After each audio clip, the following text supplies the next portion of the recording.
दोस्तों आशा करता हूँ आप सब अच्छे होंगे। मैं आपको अपने YouTube चैनल लेखपाल डायरी पर एक बार फिर स्वागत करता हूँ।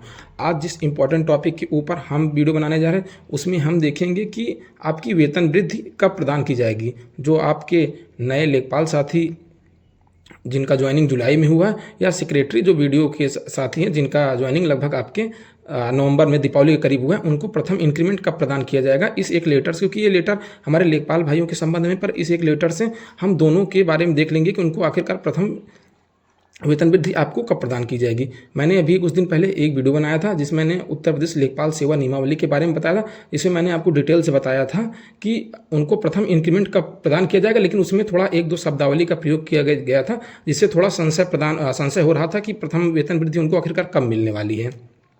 तो ये लेटर जो कि हमारे जिलाधिकारी आजमगढ़ के द्वारा राजस्व विभाग को लिखा गया था, उसका रिप्लाई आया है। उससे सब चीज़ें स्पष्ट हो गई कि जो हमारे नए साथी लेखपाल उनको प्रथम वेतन वृद्धि कब प्रदान की जाएगी। तो हम अब देखते हैं इसमें। दोस्तों आप देखेंगे कि विषय है, ये थोड़ा इसमें मिसप्रिंट है, 2024 होना चाहिए कि वर्ष 2024 में नवनियुक्त लेखपाल को वेतन वृद्धि दिए जाने के संबंध में। ये आज का ही लेटर है, आज 25 मार्च है। इसमें लिखा गया है कि महोदय कृपया उपयुक्त विषयक अपने पत्र संख्या, ये देखेंगे पत्र संख्या लिखा गया है, दिनांक 4 जुलाई 2024 का 4 जुलाई 2024 का संदर्भ ग्रहण करने का कष्ट करें, जिसके द्वारा नवनियुक्त लेखपाल को प्रथम वेतन वृद्धि विहित प्रशिक्षण पूर्ण करने व आर्यकारी परीक्षा उत्तीर्ण करने की तिथि से प्रदान किया जाएगा अथवा नियुक्ति के 1 वर्ष के उपरांत की तिथि से किया जाएगा। क्योंकि आप जब हम अभी आपको आपके जो लेखपाल सेवा नियमावली है उसको भी पढ़ के दिखा दें, क्योंकि उसमें यही शब्द प्रयोग किया गया है जिससे थोड़ा कन्फ्यूजन उत्पन्न हो रहा था। उसमें लिखा गया था कि जो नए लेखपाल साथी हैं उनकी जो इंक्रीमेंट है वो आपकी, ये आप यहाँ पढ़ेंगे, वेतन वृद्धि प्रशिक्षण पूर्ण करने व आहाकारी परीक्षा, मतलब जो उनकी परीक्षा पूर्ण हो जाने के उपरांत दिया जाए। क्योंकि उनका जब 1 वर्ष जुलाई में कंप्लीट हो रहा है और उनकी ट्रेनिंग आपके मानिए सितंबर अक्टूबर में कंप्लीट हो जाएगी, तो उस वजह से ये कन्फ्यूजन उत्पन्न हो रहा था। तो इसमें आप देखेंगे कि 1 वर्ष के उपरांत की तिथि से किया जाएगा। इस संबंध में मार्गदर्शन प्रदान करने की कृपा करें। अब आगे इसमें लिखा है, इनका जवाब क्या है, तदक्रम में प्रश्नगत प्रकरण में परिषद स्थित लेखा विभाग का अभिमत प्राप्त किया गया। लेखा विभाग द्वारा नियमावली की शर्तों के पूर्ण होने की दशा में पात्र लेखपालों को नियुक्ति के 1 वर्ष के उपरांत की तिथि से प्रथम वेतन वृद्धि प्रदान की जाएगी। यह अभिमत प्रदान किया गया, मतलब आपकी जो परीक्षा दिन अवधि है या आपका जो ट्रेनिंग पीरियड है उससे मतलब नहीं है, जो आपकी जॉब है उससे डायरेक्ट इसको रिलेट किया जा रहा है। जब आप अपनी जॉब 1 वर्ष कंप्लीट कर लेंगे उसके बाद आपको प्रदान किया जाएगा। अब आगे देखते हैं, लिखा गया कि इस संबंध में मुझे यह कहने का निर्देश प्राप्त हुआ है कि उपर्युक्त अवगत होते हुए प्रकरण के नियमानुसार कार्रवाई करने की कष्ट करें।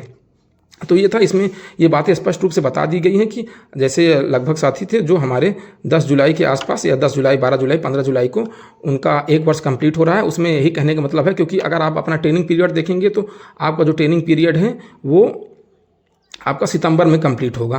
तो इस वजह से थोड़ा अंतर था। इस वजह से ये प्रश्न जिलाधिकारी आजमगढ़ के द्वारा राजस्व विभाग से पूछा गया था, जिसका जवाब यहाँ पर प्रदान कर दिया गया है कि आपकी 1 वर्ष कंप्लीट होने के बाद जो नेक्स्ट जनवरी या जुलाई आएगा। क्योंकि आप एक चीज़ यहाँ पर और देखेंगे, देखने वाली बात यह है, क्योंकि इंक्रीमेंट अब भी आपको जुलाई में नहीं मिलने वाला है, इंक्रीमेंट आपको जनवरी में ही मिलेगा। क्योंकि होता क्या है कि जब आपकी 1 वर्ष की सेवा कंप्लीट हो जाती है उसके बाद, जैसे अगर आप यही 30 जून को ज्वाइन किए होते तो आपको जो प्रथम इंक्रीमेंट है वो 1 जुलाई क्यों मिल जाता, क्योंकि आप 10 दिन थोड़ा डिले ज्वाइन किए थे।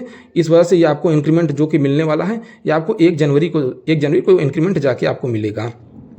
अब आपका नेक्स्ट प्रश्न है कि हमारा जो इंक्रीमेंट है कितना मिलेगा। क्योंकि अगर आप देखेंगे इसमें आपका जो बेसिक पे 21,700 रुपये है और इसमें आपका जो नेक्स्ट इंक्रीमेंट होगा वो आपका 22,400 रुपये नेक्स्ट आपका वेतन वृद्धि पर के आपको सेकंड लेवल में ला दिया जाएगा। मतलब आप ये फर्स्ट कहें तो ये आपको सेकंड हो जाएगा, मतलब सेकंड ईयर का ये आपकी पेमेंट शुरू हो जाएगी। मतलब बेसिक पे तब आपका 22,400 रुपये हो जाएगा। अगर हम देखते हैं दोस्तों, आगे चल देते हैं, उत्तर प्रदेश लेखपाल सेवा नियमावली में क्या कहा गया है, क्योंकि बातें वही की गई हैं, कहाँ इसका उल्लेख किया गया मैं आपको बता देता हूँ, क्योंकि थोड़ा वो भी आप जान लेंगे तो अच्छा रहेगा।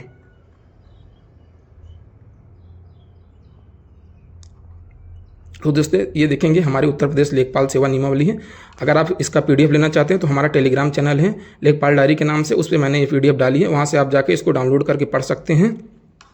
आप देखेंगे इसको पॉइंट नंबर 23 पे चलेंगे, जिसकी वजह से थोड़ा ये चीज़ें थोड़ा कम स्पष्ट थी, जिसके द्वारा ये लेटर लिखा गया है जिलाधिकारी महोदय द्वारा। आप देखेंगे इसमें लिखा गया है कि वेतन इत्यादि के बारे में आप देखेंगे वेतन की सेवा में किसी पद पर नियुक्त व्यक्तियों का अनुमान्य वेतन ऐसा होगा जैसा कि सरकार द्वारा समय समय पर निर्धारित किया जाए, क्योंकि मतलब स्टेट के द्वारा ही वेतन सब कुछ निर्धारित किया जाएगा। और आप देखेंगे यहाँ पर बेसिक पे आपका 21,700 से 69,100 रुपये तक है। अब देखेंगे परीक्षाधीन में वेतन, यहीं से थोड़ा कन्फ्यूजन हुआ था, जिसके बारे में लेटर लिखा गया। इसमें लिखा गया कि फंडामेंटल रूल्स में किसी प्रतिकूल प्रविष्टि के होते हुए भी, मतलब अगर कोई प्रतिकूल प्रविष्टि हो गई है उसके बावजूद भी, अगर परीक्षाधीन में हो गई तो उसके बावजूद भी परीक्षाधीन मतलब प्रोविजनल व्यक्ति को, यदि वह पहले से अस्थायी सेवा में ना रहा हो, मतलब अगर उसकी पहली जॉब है तब भी समय में उसकी प्रथम वेतन वृद्धि तभी दी जाएगी जब उसने 1 वर्ष की संतोषजनक सेवा पूर्ण कर ली हो या विहित प्रशिक्षण पूर्ण कर ली हो, क्योंकि ये दोनों साथ में कंप्लीट नहीं हो रहे थे, तो इस वजह से कन्फ्यूजन उत्पन्न हो रहा था। इसके बारे में लेटर है।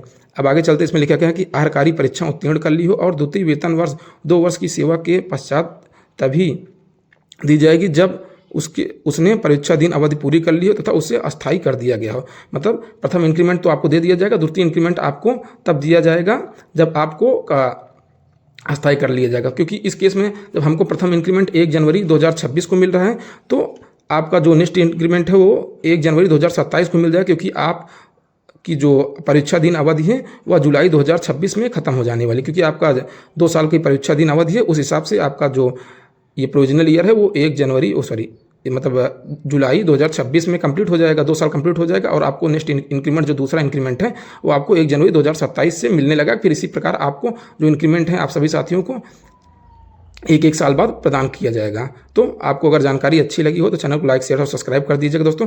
और ये आपकी उत्तर प्रदेश लेखपाल सेवावली से रिलेटेड मेरा डिटेल वीडियो है, आप उसको भी जाकर देख सकते हैं।